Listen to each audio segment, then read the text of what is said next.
you're probably looking at an assault on Odessa sometime in the April-May time period.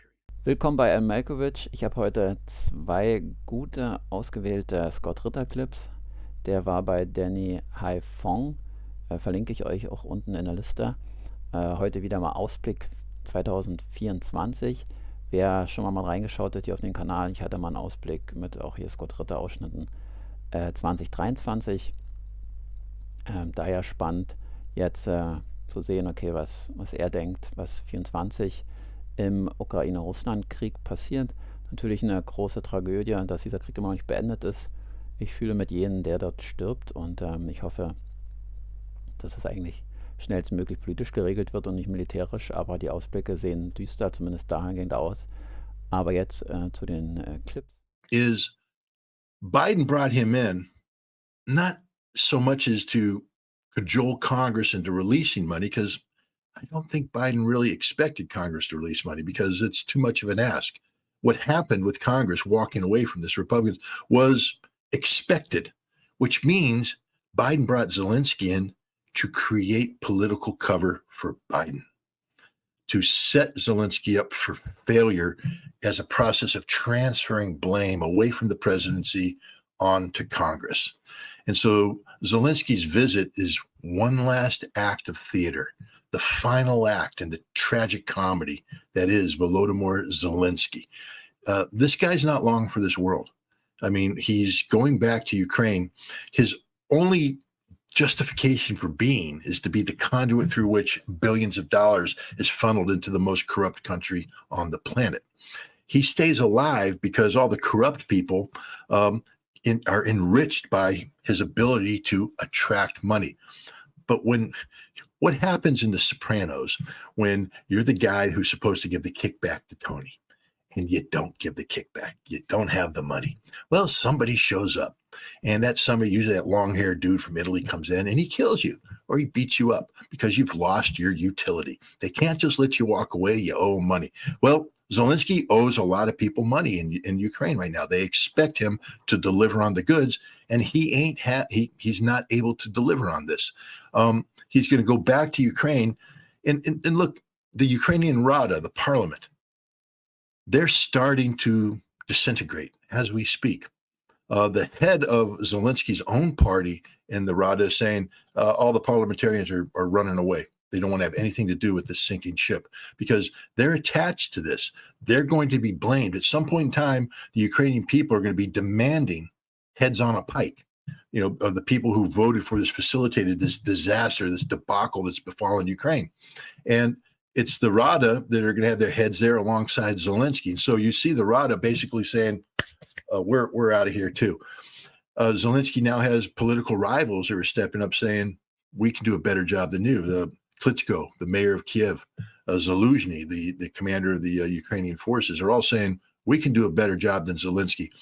I think you're going to see, we're watching not just the military collapse of the Ukrainian army on the battlefield, we're watching the political collapse of the Zelensky regime. And we're probably going to see in short order, if that money doesn't come in, the societal collapse of Ukraine. Because as Zelensky said in that pathetic "don't fix your pothole" speech, they don't have any money to pay anybody. No pensions are being paid. No salaries are being paid. No firefighters are going to be paid. No soldiers are going to be paid. No civil servants are going to be paid. Nobody's going to be paid because all our money was going to paying these people. And so if they can't pay these people, they're going to stop working, and they're going to start looking to Zelensky saying, hey, we want our money. So all that money you stole, give it to us. And you're going to see a mob mentality. And, one of the ironies here is that the Ukrainians have been working with the West to get a Moscow Maidan, to repeat what happened in Kiev in 2014 against Vladimir Putin, to oust him. We're probably going to see, a Maidan 3.0 unfold in Kiev, where the Ukrainian people are going to turn on Zelensky, and they may be accompanied by the Ukrainian military, which makes Maidan 3.0 a coup d'etat. And that could get bloody. That could get ugly very quick. So, there's that old Chinese curse, may you live in interesting times. The Ukraine has an abundance of interesting times coming its way because you're seeing the total collapse of Ukraine, militarily, economically, politically, societally, if that's a word. Ja, vielleicht nochmal ganz kurz meine Analyse, was hier auch Scott sagt und vielleicht der Ausblick, was man jetzt auch schon viel, vielleicht in verschiedensten Telegram-Channels und verschiedensten Artikeln, alternativen Medien liest, weniger in den offiziellen Medien, aber ich bin da auch nicht mehr so aktiv, um das da zu verfolgen. Das ist ein großes Schauspiel. Vielleicht, welche politische Züge kommen, das ist ja die große Frage. Wir können jetzt vielleicht von Deutschland, aber auch die englischen Akteure, englischsprachigen Journalisten wenig da reinschauen. Wir haben jetzt da nicht den großen Einblick, wenn wir jetzt gerade auch nicht ukrainisch verstehen oder russisch, um da Einblick zu haben. Da haben bestimmt Menschen, die in dem System gerade sind oder da Insider haben, andere Einblicke.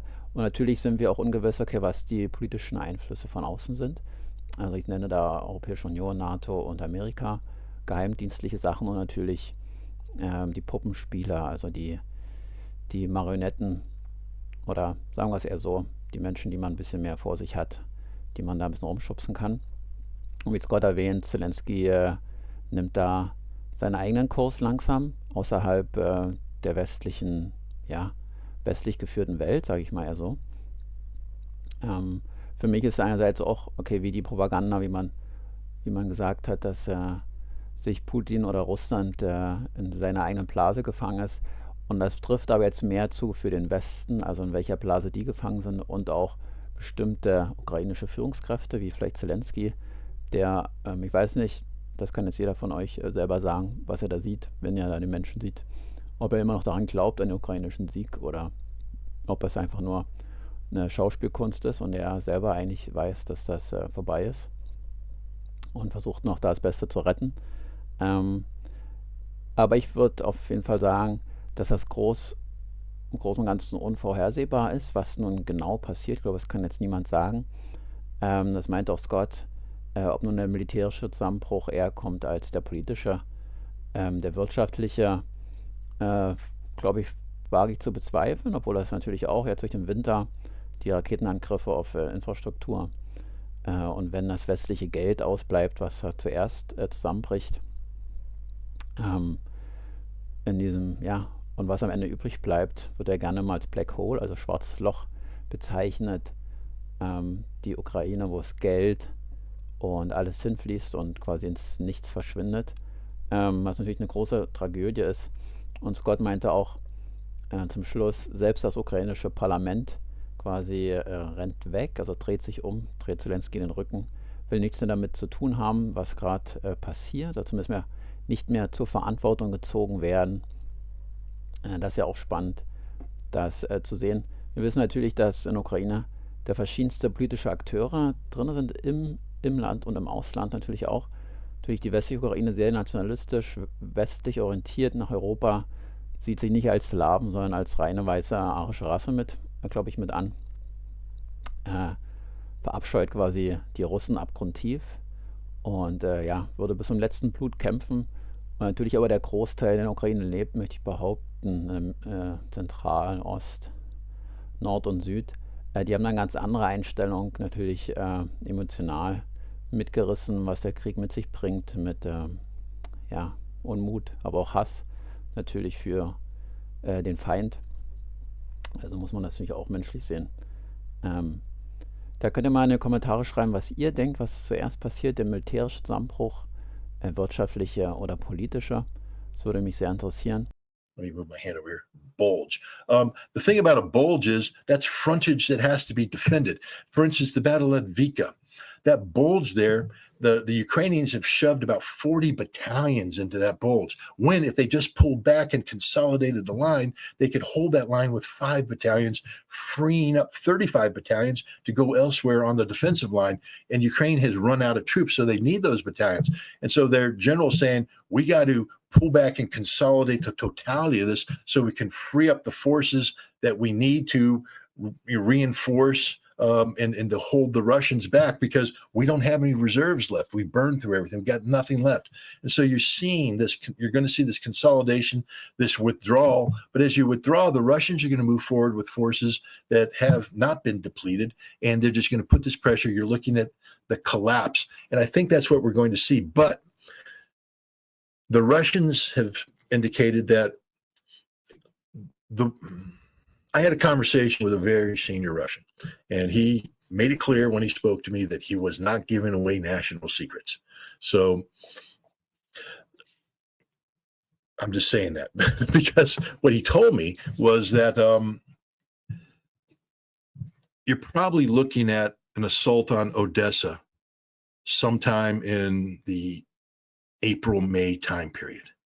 But before you can take Odessa, you have to consolidate at Kharkov, Dnipropetrovsk, Nikolaev, Kherson. So you're gonna have to make sure that all the area that you're fighting the Ukrainians right now, that they're pushed back to the Dnieper River, and then you can thin your lines there, and you can now come down and you can make this major push against Odessa to link up with Transnistria, which is that breakaway republic between Ukraine and Moldova.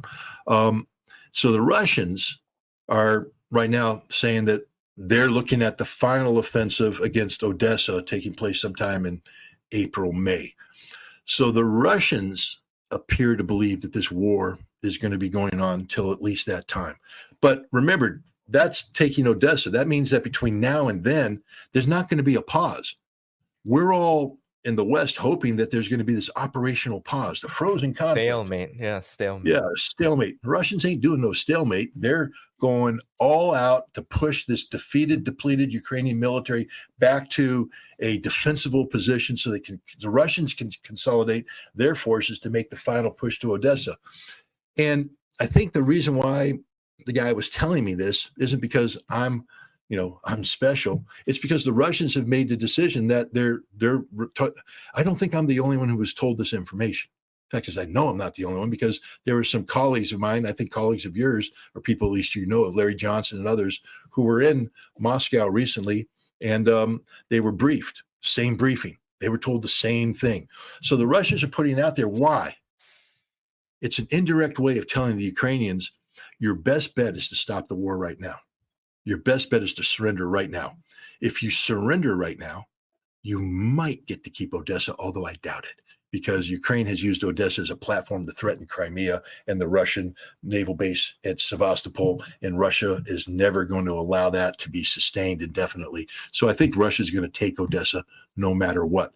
But the idea is if you stop now, you're going to get the best deal you're ever going to get. But if you go on, if you compel us to go, we're taking it all, guys. And what I mean by all is we're taking all of Novaya Russia. Wherever there's an ethnic Russian, a significant ethnic Russian population, it will now become part of Russia, all the way through the Black Sea coast to Transnistria.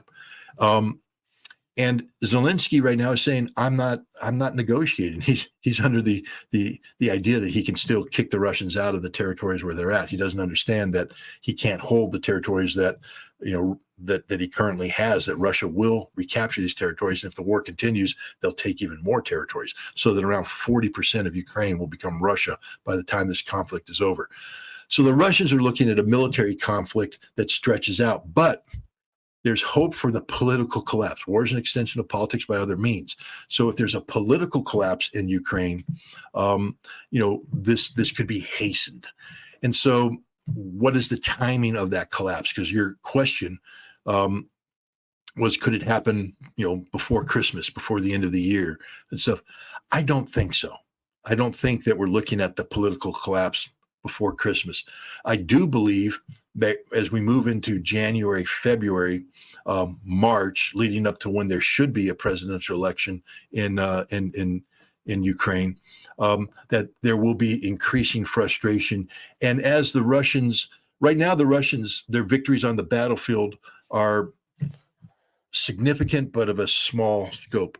But if the Russians start making large advances, if Kramatorsk falls, Kupiansk falls, if they once again threaten Izium and move up to Kharkov, this is reversing everything that the Ukrainians accomplished in the fall of 2022, and this will create a political crisis.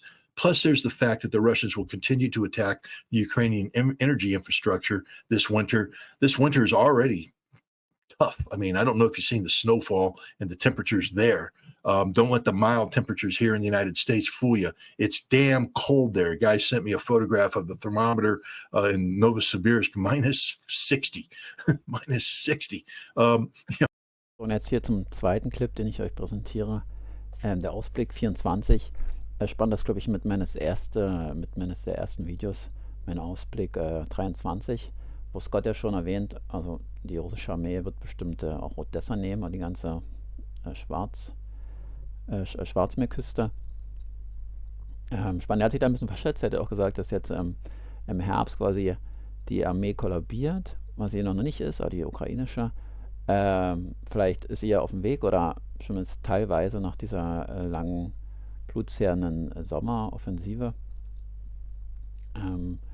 Aber wie er erwähnt hat, dass quasi hochrangige russische Militärs oder andere das quasi leaken oder quasi öffentlich ein bisschen streuen, dass sie bis nach Odessa nächsten Frühjahr gehen, also 2024.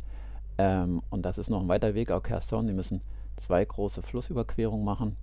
Das ist ein ziemliches Programm. Und das sind jetzt 3 Monate, jetzt nochmal Dezember, 3-4 Monate. Wir werden sehen, ob sich das bewahrheitet. Aber wie Scott immer erwähnt hat, wer da mal folgt, sagt, also er kann seine eigenen Analysen machen, aber das russische Militär, die Russen, die machen ihren eigenen Zeitplan. Und das ist ganz außerhalb des Denkens, wie quasi westliche Marines gelernt haben, so wie er.